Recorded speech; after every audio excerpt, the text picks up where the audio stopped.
Hey guys, welcome back to my channel Sailakshmi Mukesh. ఎలా ఉన్నారు అందరూ? ఆఫ్టర్ సో లాంగ్ టైం ఇంకొక vlog తో మీ ముందుకు వచ్చేసాను. సో ఇది నాకు తెలుసు ఆల్మోస్ట్ 1 year తర్వాత పోస్ట్ చేసినాను, but I love to document this phase. ఎందుకంటే I mean C section mom and బేబీకి అయితే పుట్టిన వెంటనే సర్జరీ పడింది అనమాట. అందుకని చెప్పి నన్ను 3rd day డిశ్చార్జ్ చేశారు, బేబీని మాత్రం 1 week తర్వాత డిశ్చార్జ్ చేశారు.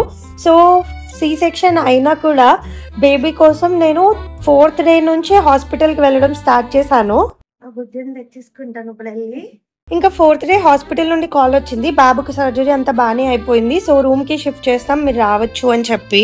అమ్మ వాళ్ళు ముఖేష్ వెళ్తా అన్నారు కానీ నాకు మాత్రం అసలు ఆగలేదన్నమాట. సో పెయిన్ ఉన్నా కూడా అలానే వెళ్ళిపోయాను. ఎడిట్ చేస్తుంటే సడన్ గా చూసి ఎవరో అనుకున్నా, బట్ అది నేనేనండి ఆ ఫ్రాక్ వేసుకుంది. డాక్టర్స్ లాగే మనం కూడా మాస్క్ అవన్నీ పెట్టుకుని వెళ్ళాలన్నమాట ఐసీయూలోకి వెళ్ళాలంటే బేబీ దగ్గరికి. సో హియర్ ఈజ్ ఆ డాక్టర్ మిస్టర్ ముఖేష్. ఇంకా మనల్ని ఎలా చేయలేదు, బట్ ఆగక చూస్తున్నాం అనమాట మా బుడ్డోడు గురించి. So it's literally 4th day of delivery నాకు. అమ్మో, బుడ్డోడిని ఇలా చూడడం మాత్రం చాలా హార్ట్ బ్రేకింగ్ మూమెంట్ అండి. అసలు అంత బుడ్డి ప్రాణానికి ఆ ఐసీయూ, ఆ ఎక్విప్మెంట్స్, ఆ వైర్లు అవన్నీ చూస్తే ప్రాణం అసలు ఎలా అంటే అలా అయిపోయింది అనమాట. అసలు తట్టుకోలేకపోయాం. కానీ ఏంటంటే అట్లీస్ట్ అలా వెళ్ళి చూసుకోగలుగుతున్నాను అయితే హ్యాపీ అనమాట కొంచెం. ఇంతకీ మా వాడికి చేసిన సర్జరీ ఏంటంటే పుట్టినప్పుడే 2 పళ్ళు వచ్చినాయి అనమాట. సో కింద 2 పళ్ళు వస్తే అవి కట్ చేసి తీశారు.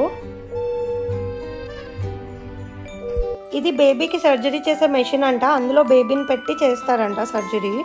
మాతో పాటు అమ్మా నాన్న వచ్చారు కానీ నన్ను ముఖేష్ని అలౌ చేశారు ఐసీయూలోకి. మా వాడు మాకు లంచ్ బ్రేక్ ఇచ్చాడు, ఇంటికి వెళ్ళి తినేసి వస్తామన్నమాట. సో ఈరోజు డిశ్చార్జ్ చేయరంట, నైట్ వచ్చి రూమ్కి షిఫ్ట్ చేస్తారంట, మళ్ళీ వచ్చి వాడితో ఉండి రేపు డిశ్చార్జ్ చేస్తాం. ఇంక ఇంటికి వచ్చేసి నెక్స్ట్ డే వాడిని ఎలానో డిశ్చార్జ్ చేసేస్తారని చెప్పి నేను బెడ్ కూడా సర్దుకుని వచ్చేసాను అనమాట. నైట్ చూస్తే బిభత్సమైన వర్షం,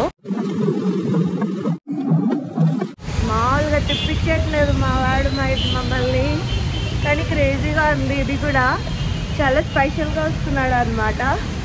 నాకైతే సి సెక్షన్ అయింది కదా, చాలా పెయిన్ అనిపిస్తుంది, కానీ వాడు వస్తున్న హ్యాపీనెస్లో నాకేం తెలియట్లేదు. So excited. ముఖేష్ యాక్చువల్లీ చిన్న వర్క్ ఉంటే అర్జెంట్గా బయటికి వెళ్ళాడు. So mummy and me are handling. Corporate హాస్పిటల్స్లో రూమ్ షిఫ్ట్ కోసం ఉండే ఫార్మాలిటీస్ కూడా అమ్మో టార్చర్ అండి. Guys, we got this room for the baby. కాళ్ళు ఆసిపోయినాయి. డెలివరీ ముందప్పుడు ఇంతలా వాయిలా, డెలివరీ తర్వాత ఫుల్గా వాసిపోయి. Guys, I'm not taking baby home today. వాళ్ళు ఇప్పుడు ఐసీయూ నుంచి ఇవ్వని అని చెప్తున్నారు. ఇప్పటి వరకు వాళ్ళే కాల్ చేసి క్లియరెన్సెస్ అన్నీ తెచ్చుకోమని చెప్పారు. నేను రూమ్ కూడా అలొకేట్ చేయించుకుని బేబీని వాళ్ళే తీసుకొస్తామని చెప్పారనమాట.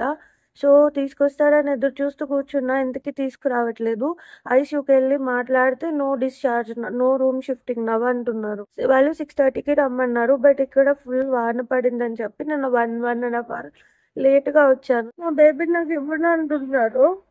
ఇంకేం చేయాలో అర్థం కావట్లేదు నాకు. ఇంకా ఐసీయూలోనే నేను రూమ్కి షిఫ్ట్ చేయమని ఇన్సిస్ట్ చేస్తే ఎట్ మై రిస్క్ అని చెప్తున్నారు, వాళ్ళకి సంబంధం లేదంట ఏదన్నా వస్తే.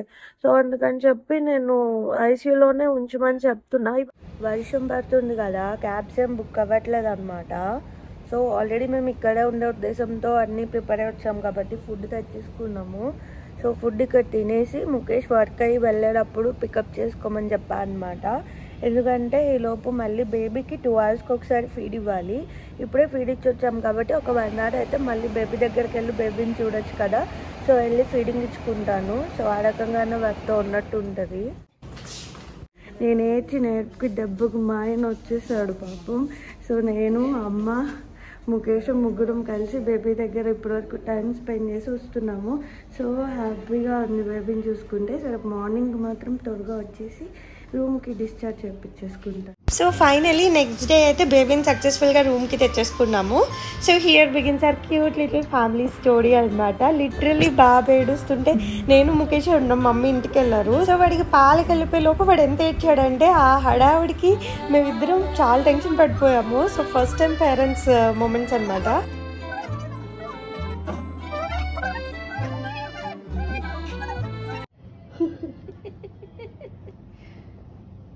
కన్నయ్యడమ్మా మా చిన్న కన్నడి.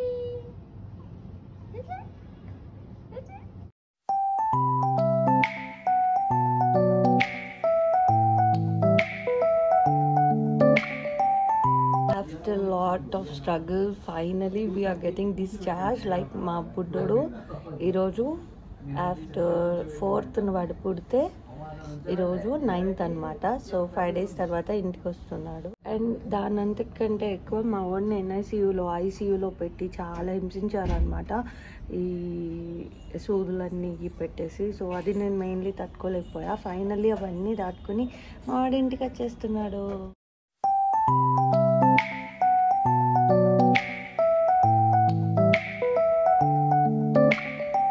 థ్యాంక్ యూ సో మచ్ బాబా. ఏంటి ఎలాగని అడుగుతున్నావా? ఎలా యూజ్ చేయాలని అడిగావా?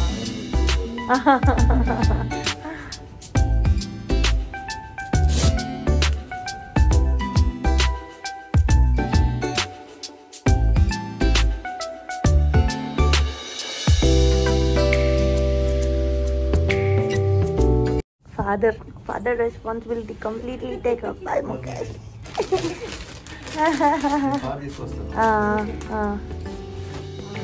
Kanya, we are going home.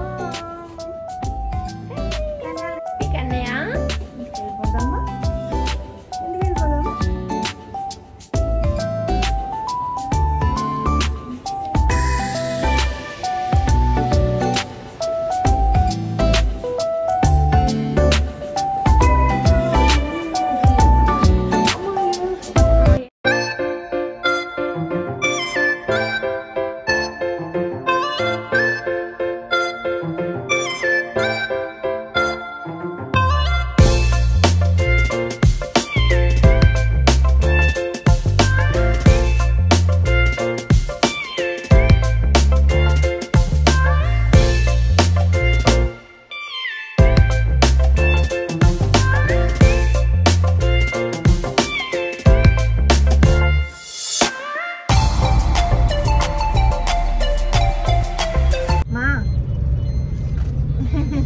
Finally it's a happy day. నన్ను డిశ్చార్జ్ చేశారు కానీ బుడ్డోని డిశ్చార్జ్ చేయలేదు అనమాట, దిక్కుమాల మాయదార్ సర్జరీ వల్ల. మా వాడు స్పెషల్ కదా, 2000 members-లో ఒక్కరికి వచ్చే నేటల్ టూత్తో వీడు పుట్టాడు అనమాట. ఒక్కడు వీడే స్పెషల్ కేసు, మాకు స్పెషల్ జెమ్ దిగాడు మా కోసం. ముఖేష్ అంటే మాత్రం ఎంత ప్రాణం అంటే నాన్న కోసమే నిజంగా. ఎప్పుడు ముఖేష్ అన్న కూడా చాలా ఎక్స్ప్రెషన్స్ ఎంత బాగా ఇస్తాడంటే, నిద్రలో ఉన్నాడు కూడా లేచిపోయి కొలతొచ్చి ఇట్లా చూసుకుని అని నవ్వుకుంటాడు. అంత ఇష్టం అనమాట. ముఖేష్ని ఒక మాట అనకూడదు, పోలికలన్నీ ముఖేష్ని లవ్ మ్యారేజ్ చేసుకుని టీనేజ్ నుంచి మేము ఇద్దరం చాలా బాగున్నాం కదా. ఇప్పుడు వీడిని చూస్తుంటే నేను ముఖేష్ని పుట్టినప్పటి నుంచి చూస్తున్న ఫీలింగ్ వస్తుంది అనమాట. సో ఏమైనా సరే లైక్ వీఆర్ కంప్లీట్ ఫ్యామిలీ నా. మా బుజ్జిగాడు కూడా చూస్తున్నాడు. Say hi చిన్నడు.